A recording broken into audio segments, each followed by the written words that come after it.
Mój pierwszy w ogóle lot samolotem to był lot, jak leciałem do Meksyku, nie? Także kurde, działo się, bo nie miałem w ogóle pojęcia o tym, no co się tam robi na lotnisku, nie? Ja ogólnie bilet kupiłem tak skonstruowany, żeby był taniej, więc tak rozłożony na raty był, nie? Trzeba było się przesiadać. Ja leciałem z Pyrzowic do Mainz w Niemczech. Potem z Frankfurtu z Niemczech leciałem do Madrytu. Z Madrytu leciałem do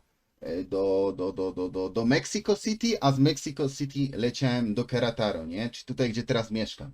No i tak, o ile w Polsce miałem luzik, bo była ze mną mama, dziadek i brat i wyjaśnili mi, że no tutaj musisz położyć swój bagaż, nie? I tak dalej, tam za bramkami, no to już ci powiedzą, że musisz tam pokazać paszport i tak dalej, nie? No to wszystko zrobiłem według instrukcji, jak to mi mama powiedziała. Wszystko się ogarnęło bardzo łatwo. No i następnym etapem było to, że wujek po mnie przyjechał na lotnisko w Niemczech, bo tam mam rodzinę po prostu, bardzo bliską. Zabrał mnie do domu, tam wiecie, po Pijawa i tak dalej. 2-3 dni jakoś siedziałem w Niemczech. No a potem był ten wielki moment, że trzeba było polecieć do Madrytu.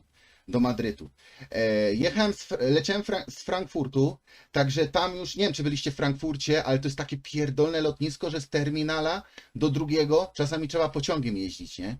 To jest masakra po prostu. Jakbym był sam, to bym chyba tego w życiu nie ogarnął, ale na szczęście była ze mną ciocia, która lata bardzo, bardzo dużo, więc no ma pojęcie o wszystkim, co się robi na lotnisku, jak to lotnisko wygląda i tak dalej, ale jest no naprawdę ogromne, nie? No i tak, jak była ta odprawa w Niemczech, no to już łatwiutko też, nie? No bo była ze mną rodzina, powiedzieli, dobra, to musimy teraz wsiąść do pociągu i z tego pociągu pojedziemy na jakiś tam terminal. Już tego nie pamiętam, jaki to był terminal i tak dalej. To już 4 lata temu było, nie? Nie, to było 5 lat temu, bo to był pierwszy raz, jak leciałem. No i dobra, i kurde, przyleciałem do Madrytu. No to się scykałem, bo zacząłem szukać od razu na takim ekranie, na takim TV-ku, z którego terminala ja odlatuję, nie? I ni chuja nie umiałem tego znaleźć. No nie dało się tego znaleźć, w ogóle nie pokazywało ten lot. No to się trochę zestresowałem, tam już byłem sam, nie? Tam już byłem sam. No to zacząłem chodzić tam po babkach, co pracują, po gościach, co pracują, nie? No i zacząłem, wiecie, no, zacząłem się pytać, nie? No kurde, z którego terminala odlatuję. Pokazałem im mój bilet, oni nie wiedzą, nie? No to się bardzo przeraziłem. No i potem, no i wziąłem telefon, nie? Już pieprzyłem to, że będę płacił za te połączenie bardzo duże pieniądze. No ale zadzwoniłem do swojej mamy i mówię do niej, ej kurwa, ja się boję, nie? Nie wiem o co chodzi. Ja tutaj siedzę jak pizda, bo nie mam kompletnie pojęcia o co chodzi. Jeszcze żeby była jasność, mój odlot był dopiero za 8 godzin, więc z czasem już wiem, że to dopiero 3 godziny przed odlotem się pokazuje w TV-ku. No ale ja jeszcze tego nie wiedziałem, więc byłem w chuj zestresowany. I mówię, mama, co ja mam teraz zrobić, nie? Pytam się ludzi, co pracują tutaj, jak mam odlecieć, a oni mi nie chcą w ogóle pomóc, nie wiedzą gdzie mam lecieć i tak dalej, nie? I mama się zaczyna po mnie drzeć. Kurwa debilu, na chuj poleciałeś, straciłeś tylko pieniądze, kurwa lepiej wracaj i tak dalej. Tak jak mnie słyszycie, nie? No to jeszcze bardziej się wkurwiłem, rozłączyłem się, no i siedziałem na tym lotnisku i mówię, dobra, czekam do samego końca, może pod koniec coś się wydarzy, nie? No i 3 godziny już są, nie?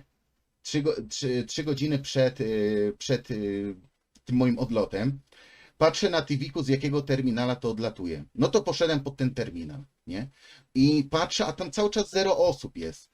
No to wiecie, zacząłem się stresować, co chwilę na fajkę wychodziłem, już w końcu szlugi też mi się skończyły, więc poszedłem do sklepu, chciałem kupić szlugi, no ale kurwa za 20 euro, no to nie dziękuję. Jak zobaczyłem cenę, po prostu stwierdziłem, że detoks. No i zauważyłem taką parę starszą, tam gość po 60 był, ze swoją pewnie żoną. No i nie wiem, zaczepili mnie jakoś, zaczęliśmy rozmawiać. Ja im mówię, że no, że lecę do Mexico City, oni mówią, że też lecą do Mexico City, nie? No i w tym momencie zaświeciła mi się lampka w głowie. Stwierdziłem, że to jest najlepszy moment na to, żeby po prostu ich śledzić, kurwa. Ja nie żartuję, ja ich śledziłem, kurwa, cały czas. No i no i oni mówią, że do Mexico City też lecą, nie? No to, no to oni gdzieś tam windą zaczęli do góry lecieć. No to kurwa ja szybko do tej windy, nie? I razem z nimi. No i tam była kapliczka u góry, gdzieś tam w tym, wiecie, żeby się pomodlić przed odlotem. No i oni poszli do tej kapliczki, no to też wszedłem do tej kapliczki, tam uklękłem, zacząłem się modlić, przy okazji mówię, no, żeby wszystko się udało i tak dalej, nie? Zacząłem sobie rozmawiać z Bogiem. Oni wyszli, w tym samym momencie ja wychodzę, nie? No i oni się ustawiają do kolejki. No to się ustawiam razem z nimi. I nagle oni wychodzą z tej kolejki i poszli do sklepu kupić coś sobie. No to mówię, idę za nimi, nie? No to poszedłem za nimi, no i tam ja byłem na zewnątrz. Ja sobie tam obserwowałem, wiecie, tak za lustra, nie? Obserwowałem sobie, co oni tam robią. Kurwa mać, to były takie jaja, jak teraz sobie o tym pomyślę, no ale bałem się, że zostanę tu jak pizda. No i obserwowałem, co oni tam kupują, w końcu wyszli, no to ja tak, wiecie, tak se stanęłem, nie? Tak se stanęłem, no i tam, wiecie, zacząłem sobie coś w telefonie robić, nie? Tak jakby niby nic. No i oni przechodzą obok i ja, wiecie, tak se zrobiłem, schowałem telefon i idę za nimi, nie? No i oni wracają do tej całej kolejki, rzucają tam swój bagaż i tak dalej. Ja tak samo rzuciłem swój bagaż. Potem trzeba było przejść przez bramki, także przeszliśmy przez bramki. Tam w ogóle mega długo było na tych bramkach. Kurde, jakieś pytania pojebane były. No, długo tam spędziłem czasu na tych bramkach, ale w końcu wszystko legi, przepuścili mnie. No i byliśmy już tak jakby w tym pokoju takim większym pokoju, gdzie ludzie już czekają na to, żeby, wiecie, żeby iść do tego autobusu, gdzie ten autobus cię zabiera po prostu, wiecie, na linię startową, do miejsca, gdzie jest twój samolot, co nie? Dobra, i teraz siedzę w tym pokoju, nie? Kurwa. Siedzę w tym pokoju, oni sobie usiedli, no to ja sobie usiadłem obok, nie? Ten facet stał ze swoją żoną i przesiedli się gdzieś tam na drugi koniec tego pokoju. No to ja też wstałem i kurwa poszedłem za nimi, nie? No masakra, to jest po prostu kurwa komedia, nie? No ale poszedłem za nimi, no bo tak jak mówię, bałem się. Choć już byłem w tym pokoju. No i przesiadłem się, usiadłem obok nich.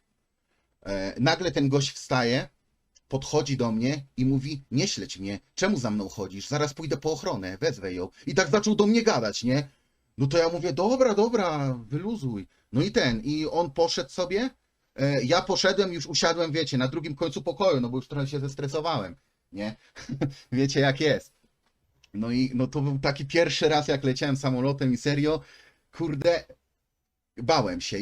Jeszcze jak ja w tym realu, jak ja w tym Madrycie, wiecie, jak dajesz bagaże, to potem musisz iść do takiego pokoju, skąd te bagaże po prostu wychodzą, nie? I ja w ogóle, bo o tym nie wspomniałem, ja wyszedłem z tego samolotu, szukam swojego bagażu, wiecie, na tej całej taśmie i kurwa go nie ma. No i zacząłem tym bardziej się stresować, ja tam bez bagażu siedziałem, nie? Ja tam miałem tylko swój plecak, no bo to był jako mój bagaż podręczny, no a ten główny, duży był w samolocie, nie?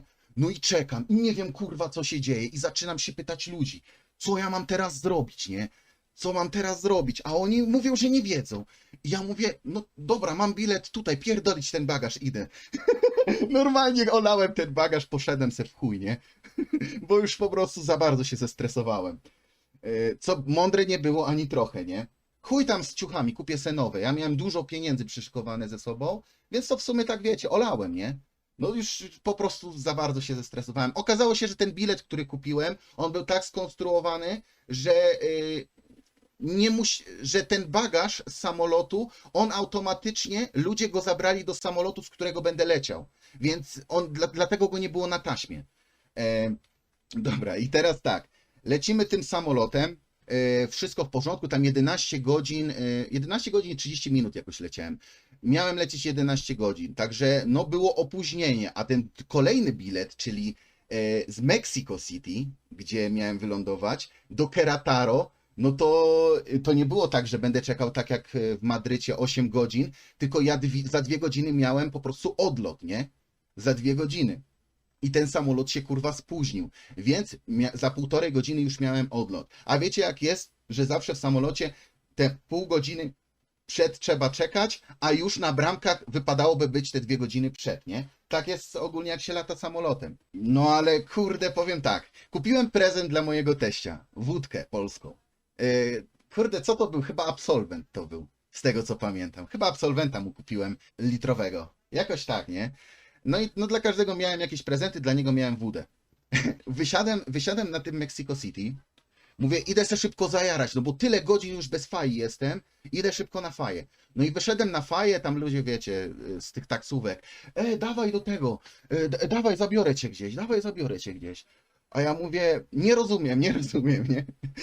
I skończyłem jarać, wszedłem z powrotem do środka, no i zaczynam szukać. Mexico City też nie jest jakimś małym lotniskiem, na pewno mniejszym niż Frankfurt, ale powiem tak, zjebałem tam na maksa.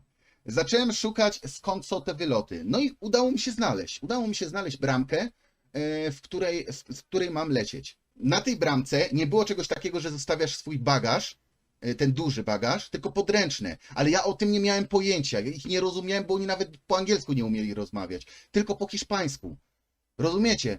I ja w ogóle, kurwa, tak zgłupiałem i oni do mnie, wiecie, wrzucam ten dupny bagaż na taśmę, a oni do mnie, że nie mogę tego bagażu zabrać. Ja mówię, czemu? A oni mi coś po hiszpańsku zaczęli mówić. I potem pokazują mi, że wódka, nie? Ja mówię, ale to co ja mam z tą wódką zrobić? A wiecie, oni mnie nie rozumią, ja sobie gadam, to co ja mam z tą wódką zrobić? A oni patrzą i, no kurwa, wiecie, nie wiem co mam z wódką zrobić. No to się już tak zestresowałem, wiem teraz, że to było też niepotrzebne, ale po prostu wpierdoliłem tą wódę do śmieci. Normalnie, tam był śmietnik, wrzuciłem ją do śmieci, z powrotem ten bagaż wrzucam na taśmę. A oni do mnie, że nie mogę go zabrać, nie? I jakiś gość przyszedł do mnie i pokazuje mi palcem, gdzie mam iść. No to poszedłem tam, gdzie mi pokazał i tam trzeba było zostawić ten bagaż. Gdybym miał tą wódę i zostawił to tam, to nic by się nie działo. To był problem taki, że ja to wrzuciłem na taśmę, gdzie wrzucasz bagaże podręczne, a nie bagaże zwykłe, te duże. Rozumiecie? No kurwa, przejebane. I tak straciłem litra wody.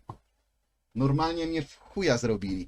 I słuchajcie, wrzucam sobie ten bagaż i nagle słyszę w głośnikach: Richard, wiecie, proszony kurwa, nie? Samolot odlatuje. Ja się tak kurwa to schizowałem, że tak jak długo nie biegałem, tak zacząłem biec kurwa jak zawodowiec. Biegłem przed siebie, z powrotem do tego miejsca, gdzie była ta taśma, wrzucam ten swój bagaż podręczny, oni mi tam szybko naklejkę dają, biorę ten bagaż i biegnę przed siebie, a tam babka, nie? Przede mną w korytarzu stoi i tak do mnie ręką pokazuje, że szybko, kurwa, nie? No to ja biegnę szybko, kurwa. Wszedłem do tego autobusu, no i już na spokojnie, już taki luz czułem, nie? Już potem tylko były inne problemy, ale to już nic związane z bagażem, już wylądowałem w tym Querétaro i sobie tak myślę, kurwa, zaraz zobaczę moją dziewczynę na żywo, nie? Aktualnie żonę. Zaraz ją zobaczę. I no już tutaj serce zaczęło napierdalać, nie? Tutaj już nie ma co gadać, zaczęło mi serce bić mocno. No i wysiadłem już z tego samolotu, no i stwierdziłem, że w sumie to już tyle godzin byłem w tym, wiecie, na lotniskach, w samolocie i tak dalej, że wypadałoby się umyć, no ale kurwa nie ma gdzie. No to stwierdziłem, że dobrze byłoby chociaż te koszulkę zmienić i spodnie, nie? No i majtki. No to kurwa poszedłem do kibla, tego co był w tym samym pokoju, gdzie się odbierało bagaż po prostu. Poszedłem do kibla, na szybko ubrałem sobie jakieś fajne spodnie, jakiś taki mój ulubiony dresik,